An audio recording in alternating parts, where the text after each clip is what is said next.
Good morning बच्चों। देखो ये आपका चैप्टर नंबर 4 है हीट। ये वो वाला चैप्टर है जो मैंने नहीं कराया है, लेकिन ये एक तरह से मेरी मोरल ड्यूटी बनती है कि मैं इसको पूरा कराऊं। ठीक है, मैंने पहले इसलिए नहीं कराया था, इसके क्वेश्चन आंसर इसी से रह गए थे। ये मेरे आने से पहले टीचर ने कराया था, इसके क्वेश्चन आंसर्स रह गए थे। तो तब तक हमको कुछ कमांड नहीं मिली थी, कुछ ऑर्डर वगैरह कुछ मिला नहीं था, तो इसलिए टाइम वेस्ट ना हो इसलिए मैंने कराना शुरू कर दिया था। ज़्यादा समय भी नहीं आया हुआ है मुझे आए हुए। तो अब मैं ये सोच रहा हूँ कि आपका ये चैप्टर पूरा हो जाए, आपका ये कोई आपकी मेहनत बेकार ना जाए और उनकी मेहनत ख़राब ना जाए। ठीक है ना? तो ये वाला आप का चैप्टर अगर एक बार पूरा हो जाएगा तो आपको भी दिमाग में से सारा टेंशन हट जाएगा कि कोई प्रॉब्लम है या नहीं है ना? अच्छा, अब देखो ये हीट है, चैप्टर नंबर 4 हीट। इसके क्वेश्चंस हैं, ठीक है, दिख रहे होंगे आपको। सॉरी, हाँ, ये क्वेश्चन चैप्टर नंबर 4 और ये हीट है, ठीक है। इसके क्वेश्चंस और ये आगे देखो इसका आंसर्स हैं। देखो नीचे देखो, ये मिडिल में बिल्कुल 1 लिखा हुआ है। मैंने आपको जो पेजेस भेजे हैं व्हाट्सएप के, उसी से ही बना के भेज रहा हूँ मैं। देखो इसके नीचे 2 लिखा हुआ है, तो सेकेंड ही पेज है। देखो अब क्वेश्चंस देखो कैसे हैं। State similarities and differences between the laboratory thermometer and the clinical thermometer. Similarities और डिफरेंसेस दोनों बताने आएंगे क्लिनिकल और लेबोरेटरी दोनों थर्मोमीटर में, ये तो है ना। हाँ, देखो सिमिलैरिटीज़ देख रहा है, both use mercury and more both measure temperature. दोनों के पास मरकरी का सिंबल Hg होता है, Hg। हाँ, अभी तो नया नया आपके लिए, तो सीखते रहोगे भी। और दोनों मेज़र करते हैं टेम्परेचर। डिफरेंसेस क्या है? The clinical thermometer have kink to क्रिंक माने होती है एक तरह की गुत्थी। हाँ, जब सर्च करोगे आप तो गुत्थी मिलेगा आपको, उसका मतलब to prevent falling of temperature itself, but laboratory thermometer kink is absent, उसके पास नहीं होती। ठीक है। The range of laboratory thermometer is very high in comparison of clinical. ये मेन चीज़ है कि उसकी रेंज जो होती है किसकी, लेबोरेटरी की, बहुत ज़्यादा हाई होती है क्लिनिकल के कंपेरिजन। अब देखो सेकंड दे रखा है, 2 एग्जांपल देने हैं कंडक्टर्स और इंसुलेटर्स के हीट के। ठीक है, अब देखो कंडक्टर्स के और इंसुलेटर्स के कौन कौन से हैं। ये करंट वाले नहीं है, ये हीट है चैप्टर। ठीक है, कभी कभी कंडक्टर्स होते हैं कि हीट और इलेक्ट्रिसिटी दोनों, समझ रहे हो ना, दोनों फैक्टर होते हैं, दोनों पे कौन कैसा बिहेव करता है। स्टील है, कॉपर है, वुड है, प्लास्टिक है। ठीक है, कंडक्टर्स और इंसुलेटर्स में देखिए हीट के ऑफ हीट। इसने दे रखा है, वहाँ लिखना चाहिए था वैसे इसको, कोई बात नहीं। ये देखो इसके फिलिंग द ब्लैंक्स हैं आपके। हाँ, तो शायद बुक में करोगे आप।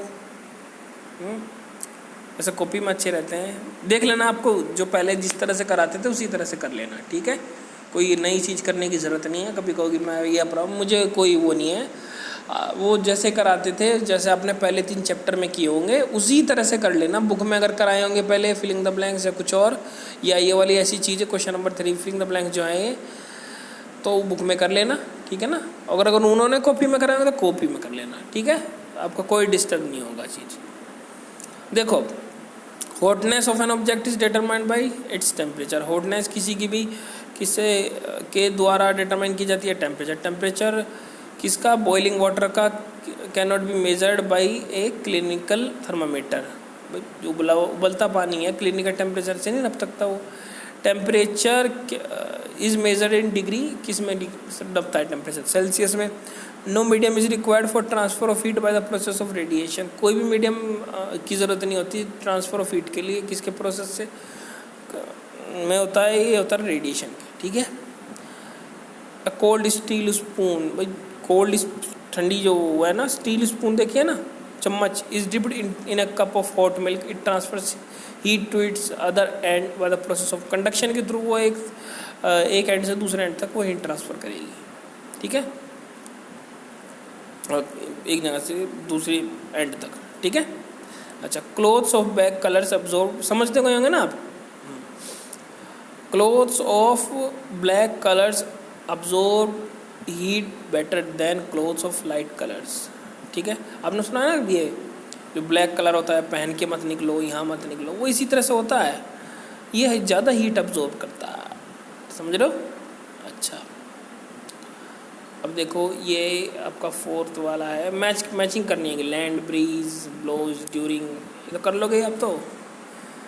सी breeze blows during light colour clothes are preferred during, dark colour clothes are preferred during. अच्छा ये देखो डार्क कलर, ये डी है पहले का नाइट, लैंड ब्रीज का नाइट, कब नाइट में, सी ब्रीज कब होती है, डे में। अब ये कहा है कि सी और लैंड दो है ना, तो ये देखना लैंड कहाँ, नाइट है, और सी कहाँ, डे। तो जब लैंड आए दिमाग में तो अपने दिमाग में अंधेरा रखना और नाइट है, और जब सी आए बीच बीच, वो ऐसे होता है ना बीच बीच करके वो होती है सब चीज़ें, तो अपने दिमाग में रखना कि दिन है तो दिखेगा वरना नहीं दिखेगा, इस तरह से उल्टा मत बनाना बिल्कुल भी। अच्छा, जो डार्क कलर्ड क्लोथ्स होते हैं वो प्रेफर्ड होते हैं ड्यूरिंग बी विंटर, और light coloured clothes are preferred during summer, ये समर। ठीक है, अच्छा सॉरी भाई। और ये आपका है क्वेश्चन नंबर 5 है ना, हाँ। Discuss why wearing more layers of clothing during winter keeps us warmer than wearing just one thick piece of clothing. ये कह रहा है डिस्कस करो क्यों पहनना ज़्यादा लेयर्स के क्लोथ्स विंटर में हमको वार्म रखता है, wearing just keep us warmer than wearing just one thick piece of clothing. भाई इसने क्या कहा है, देखो इसको थोड़ा क्वेश्चन को समझो, है ना, कि कुछ भी कर लिया नहीं, क्वेश्चन को जब तक नहीं समझोगे आंसर नहीं होगा। देखो जैसे आपने बोला कि तीन तो ज़्यादा बता दिया, ये आपका मान लो तो जितना मोटा कपड़ा है आपका, ठीक है, आपका घर में स्वेटर होगा, हाँ, या कोट होगा, जितना मोटा आपका कोट का कपड़ा है वो, हाँ, ये बोला है कि इसने अगर उसको लेयर्स में पहनो, समझ लो ना, जैसे मैं ऐसे समझ लो कि आपने पहले इनर पहना बनियान, फिर गर्म बनियान, हाँ, उसके बाद ऊपर शर्ट पहनी, फिर उसके बाद स्वेटर पहना, फिर वो पहना, तो वो आपको गर्म रखता है, बजाय इसके आप इतना मोटा ही एक पहन लो,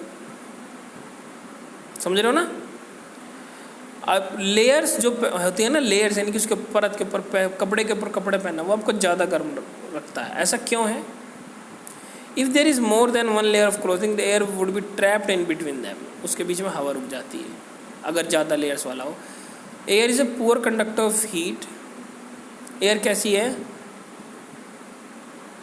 एक पुअर कंडक्टर ऑफ हीट है। This increases the insulation and thus becomes more comfort to us, तो उससे क्या होता है, इंसुलेशन आ जाता है, और उससे क्या होता है भाई, इंसुलेटर है ना, तो इंसुलेशन उससे ही आया, उसी से वर्ड से, अब आप समझ गए होंगे। तो यानी कि बैड कंडक्टर ऑफ हीट हो गया, तो उससे क्या हो जाता है, this becomes more comfort to us, इस वजह से नहीं जाती है। ज़्यादा लेयर्स की पहनने से उसमें एयर जो होती है ट्रैप हो जाती है एक तरह से, ठीक है। अच्छा, look at the figure 4.2 mark where the heat is being transferred by conduction। किधर है ये फिगर, पीछे होगी, अच्छा हाँ, by convection and by radiation. देख लो, अपनी बुक उठा के देख लेना, ये मैं ऐसे बता करा दूँ। ये ए बी सी डी कैसे दे रखा है, ए कहाँ है इसका ऊपर, हले हमने कहा था ना कभी कभी गड़बड़ कर देता, अरे नहीं 6, अरे एक सेकंड भाई, 6 तो यहाँ पे है, कुछ गड़बड़ तो नहीं हो गया मेरे से, 4 ये आगे पीछे हो गया, मैं दोबारा सेंड कर दूँगा, ठीक है। तो देखो, अच्छा ये रही फिगर, मैं भी तो कहूँ कि फिगर कहाँ है इसकी, ये रही, मैं शायद पेज नंबर गलत डाल दिया, इधर उधर हो गया। तो देखो ये क्या है, कन्वेक्शन, कंडक्शन और रेडिएशन, ये तीनों दे रखा है, दिख रहा है तुमको फिगर में, ये बर्नर लगा रखा है, इसके ऊपर आपका ये रख रखा है, ये टेबल टाइप है, हाँ, ये रेडिएशन है, ये कंडक्शन है, और ये क्या है, कन्वेक्शन। चलो किधर है, ये रहा 7th। In places of hot climate it is advise that the outer shell of houses be painted white, explain. गर्म जगह जो गर्म होता है वहाँ क्यों कहते हैं? क्योंकि object with white surface reflect more heat and absorb less. White और ब्लैक में क्या होता है? वाइट एब्जॉर्व करता है, वाइट ब्लैक एब्जॉर्व करता है, white reflect. So less heat from outside would enter the house, तो कम जाएगी भाई अंदर। 1 liter of water at 30 degree Celsius is mixed with 1 liter of water at 50 degree Celsius. The temperature of the mixture will be, ये कहा है कि 1 litre of water है जो कि 30 डिग्री उसका सेल्सियस टेम्परेचर है, वो मिक्स हुआ 1 लीटर किसके? वाटर से, at 50 degree Celsius, 50 degree Celsius पे। Temperature of the mixture will be, temperature of mixture कैसा होगा? ये इसने ए पार्ट दिया है भाई, तुमको ये दिख रहा है ना? ये 3 क्वेश्चन बाकी के, 3 क्वेश्चन कल को कराऊंगा। ये तो आपका 10 मिनट्स का वीडियो हो चुका है अभी, जो हमको ऑर्डर है, ठीक है। और जो ये क्वेश्चन रह रहा है ये वाला भी मैं कल को ही करा दूँगा। नहीं भी कराऊंगा तो ये आपको करना ज़रूर है। अगर कल को नहीं कराया तो मैं परसों को करा दूँगा, ठीक है। क्योंकि अब इसमें टाइम ज़्यादा ना जाए तो ज़्यादा अच्छा है। सैटरडे संडे को जाना चाहिए वैसे ये चीज़। अगर तुम आराम से लिख लो और फिर जमा करा दो, ठीक है। करना आपको सारा है पूरा का पूरा, जितने भी क्वेश्चन हैं इसके, कितने क्वेश्चन हैं इसके? 11 क्वेश्चन है। 11 के 11 क्वेश्चन पूरे के पूरे उतारने हैं आपको। और पता नहीं शायद मेरे को बुक वर्क टाइप लग रहा है, अगर ये हो तो हाँ चलो जी ठीक है। ये आपका पूरा का पूरा आपको उतारना है। ठीक, ये क्वेश्चन था आपका, पता ही नहीं लग रहा है यार क्वेश्चन। अच्छा क्वेश्चन था आपका, एक पेज रह गया है शायद, ये थोड़ा गड़बड़ कर रहा है। ये मैं आपका करा दूंगा, अभी भेजता हूँ मैं आपके पास सारा का सारा, जो जितना भी है, ठीक है। आगे पीछे जो भी हुआ है, चलो ठीक है।